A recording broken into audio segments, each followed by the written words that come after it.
Hi, welcome to the Pursuit of Truth. So just 3 Sky News ones for you today. As we enter into the 6th week of the Israel-Hamas war. And all to do with the first one is to do with the Shifa hospital. So obviously, for the first few weeks, we've been hearing from the Shifa hospital, from doctor, and I think one of the doctors was actually Palestinian British. We don't seem to hear from him anymore. Him talking about the struggles there, and talking about the fuel and all that kind of thing. Maybe he's left when the corridor was open to Egypt. Obviously now, since then, we've had more argument from Israel that this hospital is being run by Hamas and that we can't trust that even one of the ministers put in inverted commas, doctors. And I don't know, I mean, it's very difficult, isn't it? In war, like I say, the first casualty is truth, to know who to believe out of any of this. It's easy, usually in wars, they try to create the good guy, the bad guy, and by that definition, most people will fall depending on which side they're in. Of course, each side will conversely put that so that each side is a good guy and each side has a bad guy. And therefore, it depends where you're born and who you're affiliated with into what interpretation you take of the exact same event. It's like Orwell's double think, isn't it? So it is very difficult. Obviously, they are saying it's run out of fuel, and obviously Israel are now saying, and that Hamas are underneath the hospital. By doing that, it means that no longer is the hospital a hospital anymore. It's now like a part of the war, and it can be attacked by law, and it could be they wouldn't face war crimes. In fact, Hamas are committing war crimes by making schools, mosques, religious places and hospitals their bases, or using them, and which you'll hear that they say that historically they have done. The problem is we don't know. All we're getting is the information from one side, and because this side is friendly with the country that we're in, we tend to believe it. If you were born in an Arab country, you probably wouldn't believe it, and you'd probably believe in Hamas more. So that's the world we live in. Unfortunately, like I've said many times, and the whole reason for this problem, other than the system issue, is the fact that humans can lie. And we don't stop humans lying. We teach, we don't teach it per se, but we teach it by proxy in a way, like creating Father Christmas and the Tooth Fairy and all that kind of stuff, because they're lies, and we tell our children that, and they grow up and then they commit lies. I suppose the thing is it within all of us, or is it something? I suppose the thing is, it's always a possibility that we could have it. So that's the problem. There's no way that we can't, if there was a way we could teach not to do it, it was impossible, because we know we can already do it. So it doesn't actually matter how we get around and how we get to it. The fact is, it's always possible, and therefore, even if everyone else was telling the truth and we taught people only to tell the truth, because there's that possibility of it, our brains can do it, then that means we can't ever truly know whether we know the truth or not. So now this on Sky News, they had the Israeli ambassador to the UK, talking about the babies there was a picture of these row of babies that had been taken out of the NICU, I guess, and because there's no fuel, and so these babies died. And I assume after the units ran out, they took the babies out and laid them down there for this picture. The problem is this picture, may have been constructed by Hamas, because obviously Hamas are not going to win this war because they're outnumbered by a military far greater than them, and then they're going to use propaganda and hope that the international community, goes against them. That's the only way they can win this war. Obviously, both sides are dealing in propaganda, and in any war, the two sides, is very difficult. Only the one who wins gets to write the history and gets to control the narrative and the truth. And obviously we're watching this live, as it's happening. So I don't know, they're trying to suggest that they tried to help Hamas, but they refused to help. And that may well be true. I remember I mentioned it in the previous Pursuit of Truth, that there is that possibility they could do that because they want it to look like Israel are these bad people and they're doing this. Because I don't think Israel is intentional. Well, I'd hope. I don't know really, is it? Because I'm not part of this conflict. I'm not part of the 100 years that these two have been at this with each other. But I would hope that any human being, although the problem is, as we know, as I've talked about Pursuit of Truth many times, human beings are the worst sometimes, but I'd hope that no human being would be wanting to, or who claim to be on the good side, trying to attack innocent people. But it's just very difficult, isn't it? Because it's easy for either side to make claims and counter-claims, and us to never really know the truth because of propaganda, because of the fact that we can lie and that no one can actually verify it. Like often, a lot of times you hear Sky News say that we can't verify this because they're not allowing the Red Cross or the UN to stand by them, or even journalists, international journalists, to stand by them, actually witness it. And even if you did witness something, it's easy to stage something. We all know the idea of false flags. So therefore, like I say, it's very difficult to actually know really, what is truth. And yet it's so important because it's without that, it leads to all sorts of mistakes. So yeah, I don't know. Would Hamas allow these babies to die? Would they refuse to take fuel? And if they had fuel, would they give it just so that they could win this war? But then maybe it's possible because they did, murder all those innocent people that they claim are combatants, but they're not. They are civilians and non-combatants that they murdered in the kibbutz on the massacre of October the 7th. They've kept 200 people kidnapped, children, old women. All these things are against, any religious teachings and any morality that anyone should have. And so therefore, yeah, maybe it is possible because, like I said before, anyone who's a soldier, anyone who's a terrorist, anyone who's, and I'm not trying to bracket these together, but just separate them out, even, suited people and world leaders, they all have a different view of, what acceptability when it comes to humans. They accept that people are going to die. They send people to war. They expect all this and collateral damage, as the US have termed it now, innocent civilians when they get killed, to sort of take the actual emotion out of it. And so therefore, yeah, it's possible any of these people involved in war, anyone who wants to get involved in war, has already said that in their mind that I'm going to have to kill someone and I'm accepting that, and people are going to die. And even, may accidentally, innocent people may die, women and children may die, because when you have if you're shooting someone there, face to face, you can see. But when you start using bombs and stuff like that, you can't see who these bombs are going to destroy.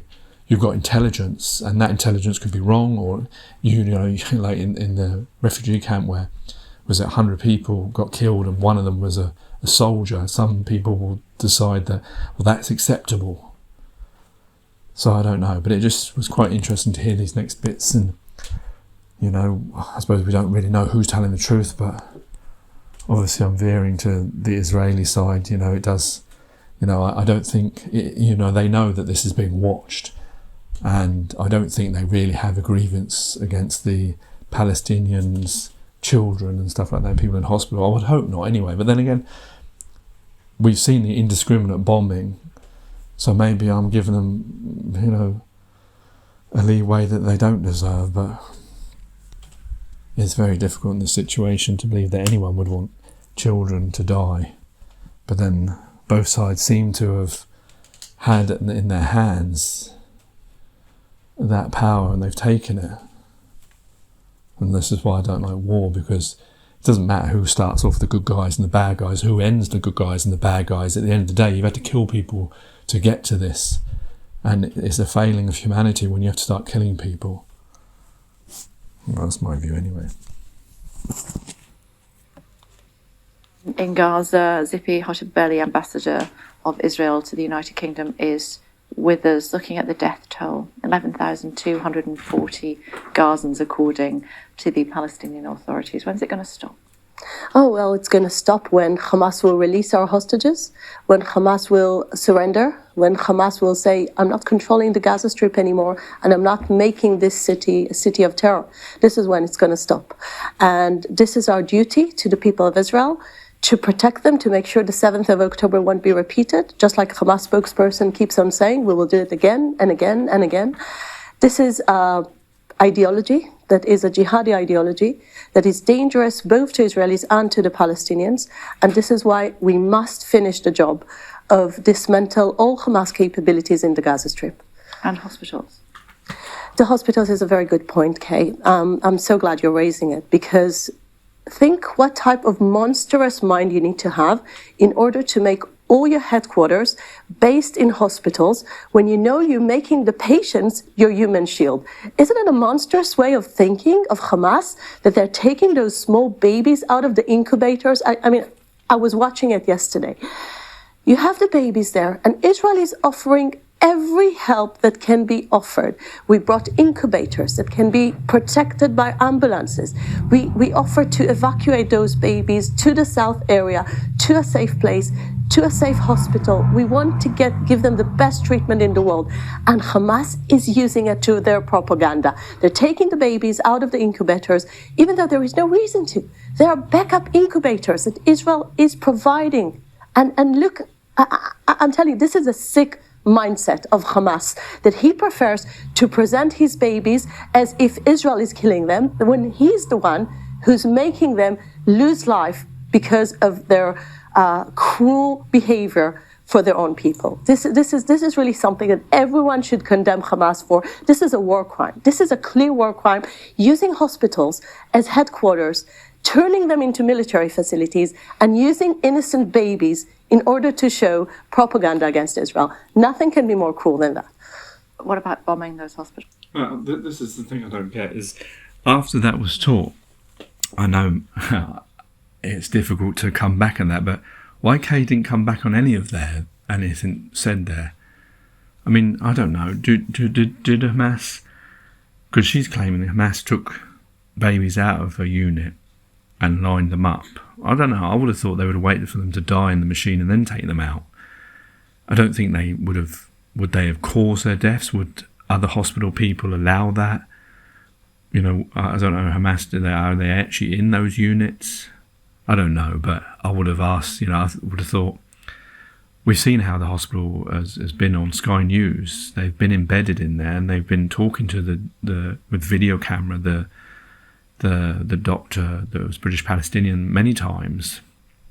And yeah, he may be, you know, I mean, because he's Palestinian, maybe he's affiliated, like a lot of them are, with Hamas, because they believe that they're like freedom fighters and they're the only ones fighting for them of the 60 odd years they've been oppressed. But yeah, I would have thought there was some challenge on that, because I don't know. But I mean, it is possible that that's what Hamas are doing, but I think sometimes, like, I don't know if Israel have they offered, you know, did they, I mean, if you know, they're saying they're offering, you know, NICU units, I don't know, is that possible to take, you know, 12 babies in ambulances and NICU, or people in ICU who are linked up to machines? You know, we all hear of these stories of these children that they won't transport to other countries because they say the risk is too dangerous. And now it's very easy in a war zone where there's nowhere safe, even the south isn't safe. In a war zone, it's now apparently it's okay to move people around. And Kay never challenged any of that, even though she has seen the same things as I have. Because I don't, you know, it's not. I want to get to the truth. The problem is that, you know, it's a shame they didn't have someone from the UN or that doctor to talk to. But then again, of course, everyone has their bias. And also, you've got to remember at the beginning that Israel cut off the power, the electricity, the water, which I'm pretty sure under the Geneva Convention is against international law. And yet, you know, it's 6 weeks on now. the hospital's got to that situation because of that. But now it's put on, now because this is the moment, like I said, they would start counting the ones that are dying because of that siege. Now they're trying to change it. It's not about the siege, it's about Hamas actually turning them off and using its propaganda, which, every country is going to use propaganda. Every country talks about children. We all saw that in Iraq and Afghanistan. When you want to make any kind of claim to a war, everyone talks about children because gets the emotions and the sentiment. The old and the young, that's why we're always talking about them on these things. So both sides have used that as propaganda all countries use that as propaganda since time immemorial. But I don't know, it just seems a bit, Hamas may well be doing this and taking advantage of a situation where they could accept fuel or they could accept help, but they're not going to do it because they want to show that this is because of the siege of 6 weeks that's actually caused this, because hospitals are meant to be protected. And it does become messy when they start using them as military bases, but the problem is, like everyone knows they're terrorists and they're not going to treat the people properly. So we understand that, we already know that. So we can't sort of say, then that means the civilians are just going to suffer from two sides. So as you know, the last few days, Israel is putting a humanitarian corridor to all the people to be evacuated back to a safer place in the south. Israel knew from the very first day that the Shifa Hospital is Hamas headquarters. So we could have bombed Shifa Hospital on the first day. Why didn't we do that? Just because our humanitarian care, we wanted to make sure innocent civilians are not caught in a crossfire. We let the world know. We shared our intelligence, both with the British, with the Americans. We showed the world this is not an innocent hospital. This is actually a military base using the patients as human shields. So we shared with the world, but still 39 days to the war, and Israel is still being hit by Hamas rockets. And we didn't bomb those hospitals because we want the patients to be evacuated. So this is how humanitarian Israel's approach is. No other countries in the world, according to the international law, we can attack every military facility. And this is definitely a military facility. This is the headquarters of Hamas. But we're not doing it before everyone can peacefully evacuate. And we are actually giving so much assistance to the people in the hospitals to make sure they will get to a safer place. We're not interested to harm civilians. We're just interested to make sure the Hamas headquarters won't exist.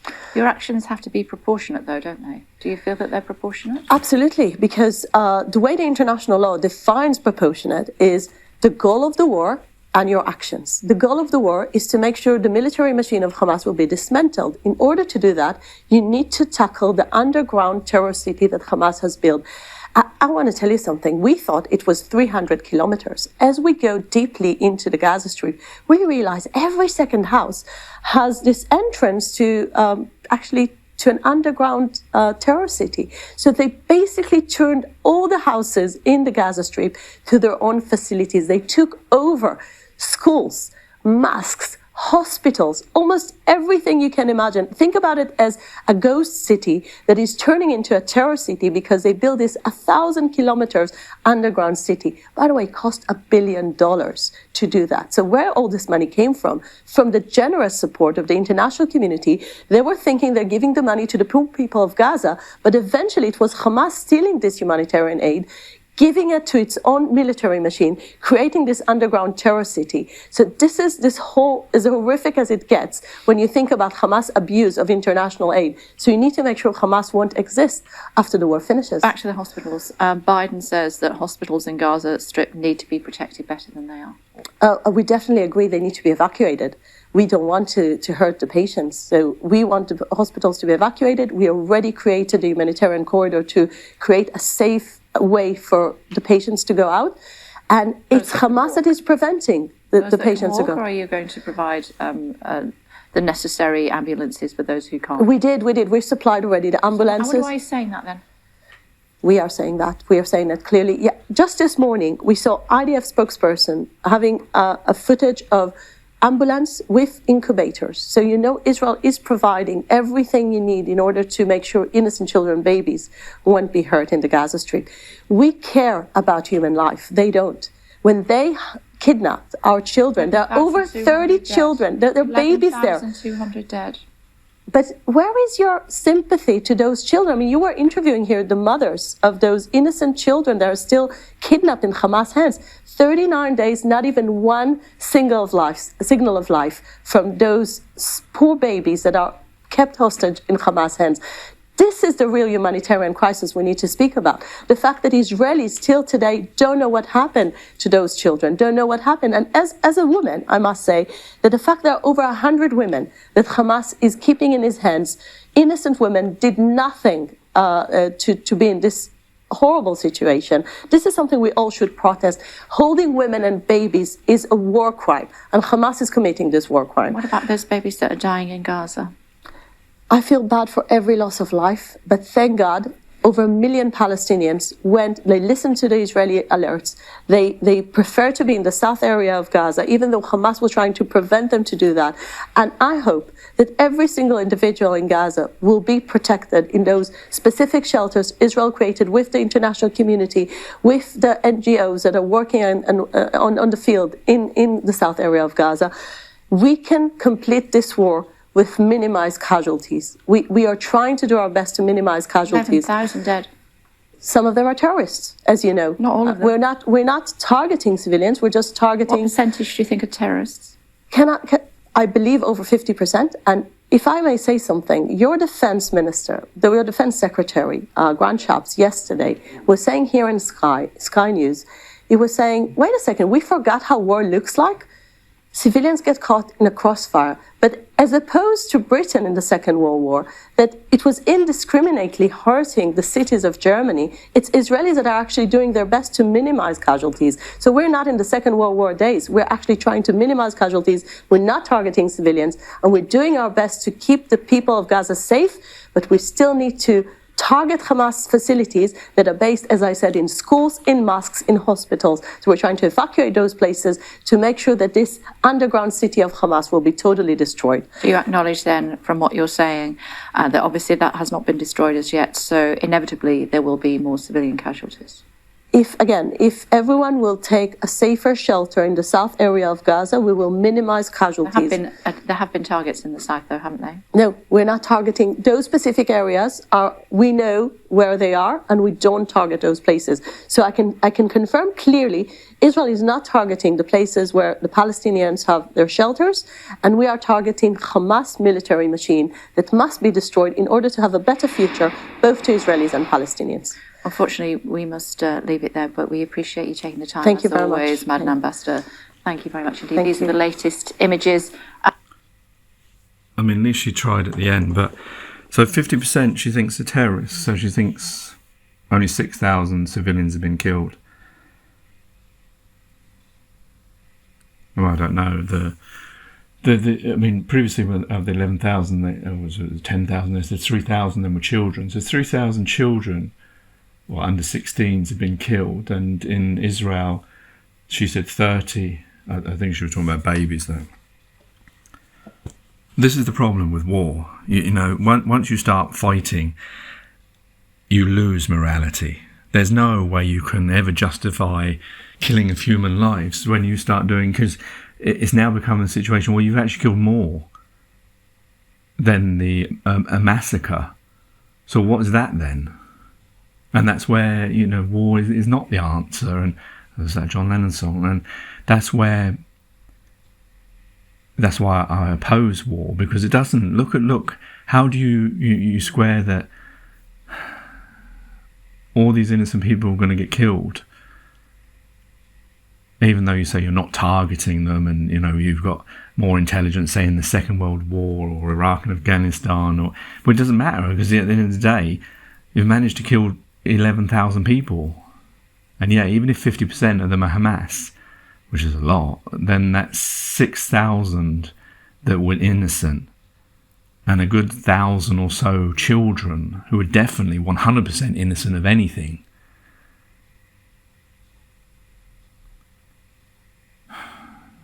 I mean, I know they have to get these people, the terrorists, but it doesn't seem that strategic, does it, when it's that many innocent people that have been killed? And like to just say that, and that's where she lost her morality when she talked about Grant Shapps, and you know how paraphrasing him, if he said that about Has everyone forgotten what war's about, what war's like? I mean, that you've lost complete humanity in there and morality. Yeah, so because we understand that war is messy and people get killed and innocent people get killed, that means it's all okay and then we should carry on with it. That's the kind of sort of like caveman, as I like to say, way of looking at things. That doesn't excuse it to just say, well, this is because it's like this, well, that's the way it is.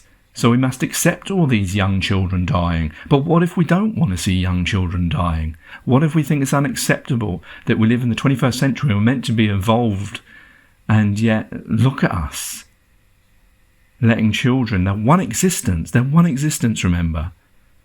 Imagine this is your child. Would you then be so easily to let that child die because war is messy?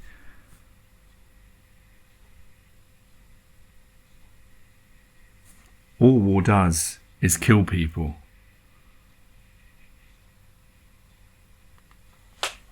Gaza, we will get more information on the latest situation with the hospitals there and update you further in just a few moments' time.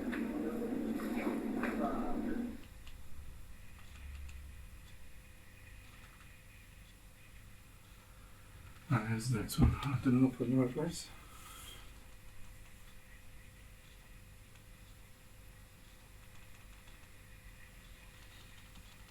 So let me just put it in the right place.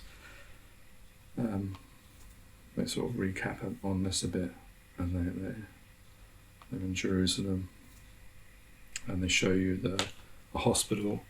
Unfortunately, they didn't go with any journalists, so we can't actually tell whether this hospital is actually a hospital, but I assume that it is. But the fact is that they found a hospital that Hamas using. I mean, it doesn't really excuse the killing of these innocent people. Okay. Maybe that's the title of this one. I was going to call it Chief Hospital, but I think the title's going to be War is Not the Answer. The largest hospital must be protected as fighting between Hamas and Israeli forces intensifies around the Al-Shifa facility. Mark standing by for us in Jerusalem. We had the ambassador, the UK ambassador from Israel, here on the programme about half an hour or so ago, Mark, and she was saying that the Israelis are doing, the IDF doing everything they can to protect civilians. Well, some might say they're not doing very well if so many civilians have died as a consequence of the Israeli actions, the Israeli operations inside Gaza. The number is staggering. We don't know for sure how many of the 11,000, more than 11,000, are civilians. There will clearly be Hamas fighters among them. We know that 1,400 or so Hamas fighters were killed in the original attack, or the original counter-attack from October the 7th. They are believed to be counted among the number that is 11,000. Now we know too that the Israelis have killed many Hamas fighters since then. I say we know, we don't know, but we can assume that they have killed a lot in the ground. Let me just stop you there. That's why journalism doesn't work. We know, we don't know. You say we know, and then you say, actually, we don't know. Well, wait a minute, what do you mean then? Hamas fighters since then. I say we know, we don't know, but we can assume that they have killed a lot in the ground action. But it is also absolutely clear that there are many civilians among those who have died. The numbers are always subject to debate, with plenty of people saying that Hamas, who runs the health ministry, inflate the numbers. Well, the truth is that if you look back at previous Gaza conflicts, 2021, 2014, further back too, and you look at the figures that Hamas have released, and then you compare those with the post-war calculations that the UN do, and they are broadly accurate. They match. And so I think, despite what President Biden said a few weeks ago, that he doesn't trust anything Hamas says, yes, maybe you shouldn't trust anything Hamas says, but on the figures coming out of the health ministry, history shows us that they are broadly accurate, and many civilians are among the dead, and you only need to look at all the images that we can't broadcast because they're too horrific to see that. Now, that said, the specific challenge is the hospitals at the moment. That is where the Israelis say Hamas have been using the hospitals to hold hostages. They say they have been using the hospitals from which to control their fight, command and control centres. And last night, or through yesterday, the Israeli government spokesman went himself deep into Gaza City to the Rantisi Hospital, one of the children's hospitals there, and he filmed with his own camera crew what he says was a command and control bunker underneath the hospital. Have a look. We're now entering into the area of the hospital where we had found the evidence. This operation was conducted by Israeli Special Unit, the Israeli Navy SEALs. This is still an operation that is conducting, and I'm showing you the first evidence to see.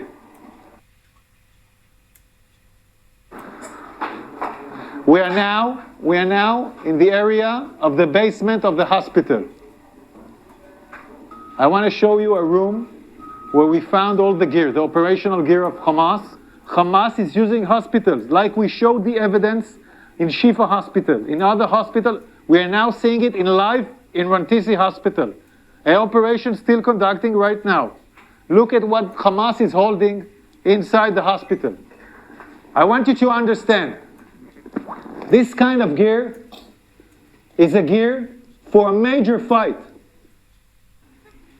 Now, to be clear, we were not on the ground there. I was not there. Our cameras were not there. So we can't independently judge or establish the accuracy of what the Israeli Defense Forces are saying there. But it is true that in previous conflicts, the Hamas militants, the Hamas fighters have used hospitals. They have used schools or areas around them from which to carry out their battles. I remember asking a Hamas commander in 2021 and pressing him on why on earth they do this. His excuse was that Hamas is a crowded place. Not particularly good excuse, it must be said. And so the Israeli view is that the hospitals are the focus. The hospitals are not the target, but the challenge they have got is to remove the Hamas infrastructure from around the hospitals without harming civilians. And to that end, they said today that they're trying to get incubators into Gaza, into these hospitals, to be able to help some of the babies, some of the most vulnerable inside those hospitals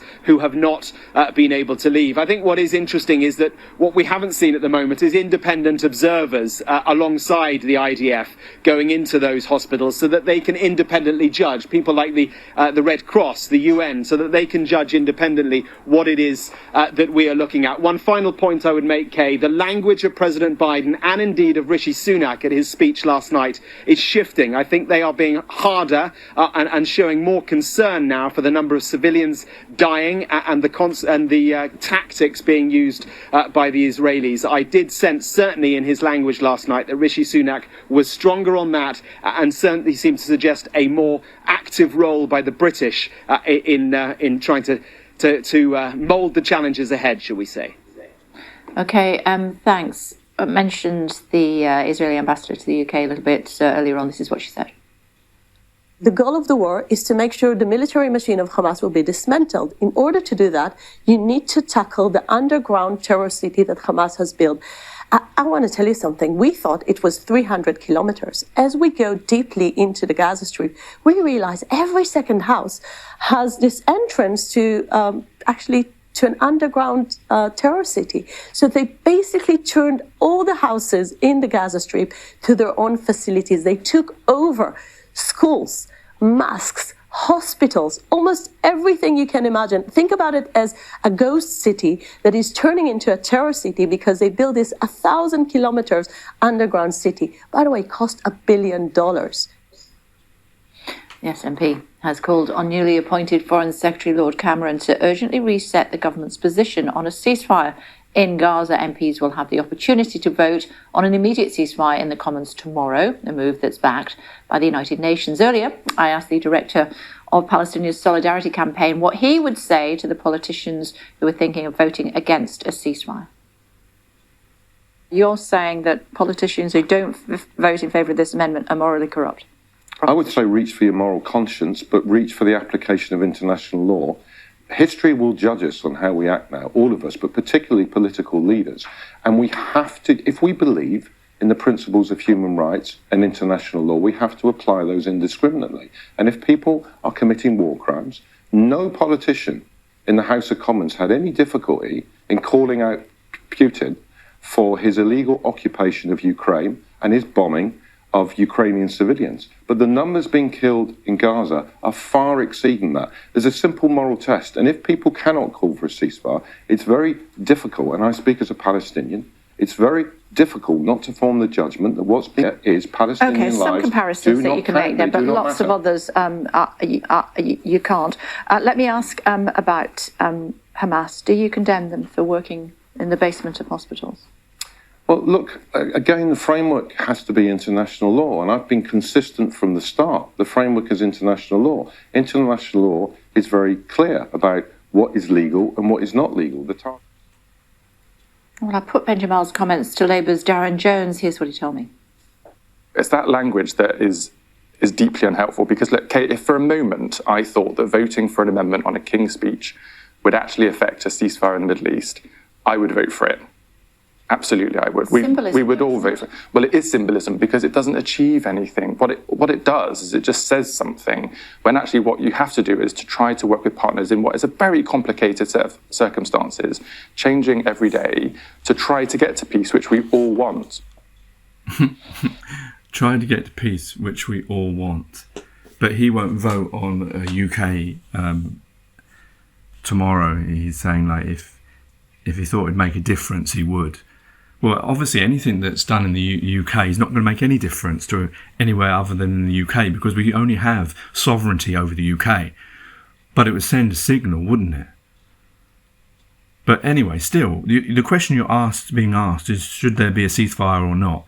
And you're going to say not, because you know it doesn't mean anything. What? And these are the people we trust to run everything. Unbelievable. About her latest Sky News investigation. Morning. Okay, last one. By firing 3 rounds for every shot fired from the ships. Biden has called on Israel to protect hospitals in Gaza. Meanwhile, Prime Minister Rishi Sunak has reiterated his support for Israel's right to defend itself as fighting continues around the territory's main hospital. Speaking at the Lord Mayor's banquet in central London last night, he stressed that Israel's actions must be within international law.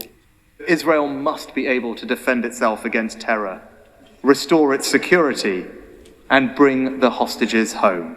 But there are many things that Israel must do as part of its response. We've been clear that they must act within international law.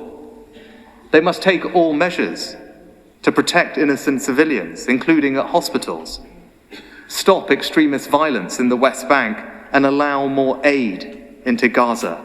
One minute. So the siege of no electricity, no water, and no whatever, which I googled and it showed this is against the Geneva Convention, hence international law. That's been going for 6 weeks. That's okay? There's been loads of these examples for the last 6 weeks of questionable actions that may go against international law, and that's all he's got to say. How useless these suited leaders around the world are. Impotent. More aid into Gaza. Well, let's take you through some of the key developments as they stand this morning. Well, the Israeli military says it's found a Hamas weapons cache and signs that Israel's hostages were held in the basement of Al-Shifa Hospital in Gaza. Both Hamas and hospital staff have denied the Israeli claims. They say the situation in the hospital for patients and others sheltering there is growing increasingly desperate. The United Nations Humanitarian Office says at least 200,000 people have fled northern Gaza in less than 10 days. This means in all, some 1.5 million Palestinians, more than 2/3 of Gaza's population, have fled their homes. The UN also says only one hospital in the north of the region is capable of taking patients. Well, in the last couple of hours, the Israel Defense Forces have announced a 4-hour tactical pause in military operations. The break in fighting is for humanitarian purposes and will last from 10 a.m. to 2 p.m. local time.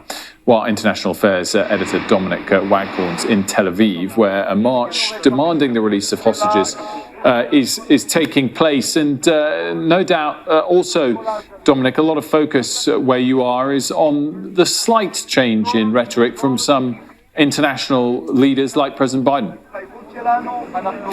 I'm sure they're listening to that in places like what's happening in there. That's the Kiryat, that's the Israeli government Ministry of Defense. So diplomats, commanders, planners will be listening to those words that we've heard from Joe Biden. We've heard from Emmanuel Macron, the strongest criticism yet of the bombardment. He said it was unjustifiable. And then that more tempered, more calibrated criticism, if you like, or certainly words of warning to Israel from Rishi Sunak. But what's happening outside that government compound here is focused entirely on the plight of the more than 200 hostages still being held in Gaza by Hamas and other groups. And what's happening here, well, to give you an idea, is that the relatives of those hundreds of hostages are marching now from Tel Aviv to Jerusalem. They plan to march here, and they've just set off and outside the Kiryat, and they're on their way now to Jerusalem, and they hope to reach the offices of the Israeli Prime Minister Benjamin Netanyahu on Saturday. So it's going to be a long march. They're going to be camping along the way, and what they're hoping to do 5 weeks now into this conflict is to keep the minds of Israelis, but I think more importantly to them, of the world, focused on the plight of those hostages. There's a lot of concern amongst the hostage families I've been speaking to, people here, but also in other interviews, that events in Gaza are kind of eclipsing the focus and attention on their relatives. A lot of concern about that, and I think a lot of fear that the world is kind of moving on, in the words of one brother of two girls, two sisters who were taken along with their young girls on October the 7th. He said, he understands people being focused on people suffering in Gaza. He understands people being very concerned about the thousands of dead in Gaza, but also he wants to point out his family is also suffering in Gaza, still being held there, and he's very worried that the world is moving on from that and not focusing attention on their plight and the plight of hundreds. There's been an update in terms of hostage news today, with the sad news that an Israeli woman's body has been filmed by Hamas and then identified by the IDF, Noah Marciano, who was taken on October 7th, now confirmed dead. So that number of hostages reduced by one, but more than 200 left. If we can have a quick word with Danny Algarat here. Danny, quickly tell me, what are you hoping to achieve here? What's the plan? Some answers from the Prime Minister. We let them be kidnapped. Is the government doing enough, Danny? I don't know if they're doing enough. We need to see the results. If we are not have results, so it's not enough. Tell us a bit about your brother Itzhak. What happened to him? Have you heard from him since October the 7th? We just want to. He was taken up, they shot his hand and he was bleeding. And I hope that they give them medical care. And how have you been? What's it been like living with the knowledge your brother's been taken hostage by Hamas? How do you live if you know that your brother is in the Hamas hands? How do you stop. Well, I'm asking Danny. I think that's all we get from Danny. It's fairly chaotic scenes here, Wilf, as the march moves out of Tel Aviv, heads across the Ayalon, the main highway through Tel Aviv, and then heads towards Jerusalem. They say it's going to be a 4-day march, and throughout those days they're hoping the world's focus and Israel's focus will remain firmly on the plight of hostages. They're concerned that attention is moving on from their plight because of what's happening in Gaza, particularly in the hospitals, the plight of the civilians who've died there, and their thousands, the thousands of others injured, and the concerns about the children whose lives are being lost because of fuel supplies being cut in Gaza. So they're aware of all of that going on, but they want to keep the world's attention focused, obviously, on what happened to their relatives. Dominic, thanks so much for that, and that 4-day long march ahead to continue. You're watching Sky News Today, and still to come, we will discuss the... I guess they're right. That's what I said at the beginning, is that unlike 9/11, where there was time between people to mourn and hear the stories of those who died in the World Trade Center before the invasion of Iraq and Afghanistan, through getting the illegal resolutions of the UN to enable them to do that in America and the West. With this, it happened the next day, and so therefore these stories have got lost, and they're only come out every so often. And I think a lot of people have forgotten that there's 200 plus hostages that have, against international law, been kidnapped by the terrorist organisation Hamas. And like I said in previous, I don't see the moral benefit of keeping these, because you lose any moral benefit by doing such a thing like that. These are, and imagine if it was your own people, and like that's how we should all think about it. That's what I suppose the thing is, like the way I'm thinking, there's no reason for any crime, no justification for any things, because we're all human beings. We all have children and mothers and brothers and sisters and uncles and dads and whatever, and we wouldn't imagine any of these things happen to any of them. So why should we accept it when it happens to anyone else, just because they're not ours? But they are all ours, because we're all human beings, and that's why war is not the answer. Take care, take it easy, God bless and peace.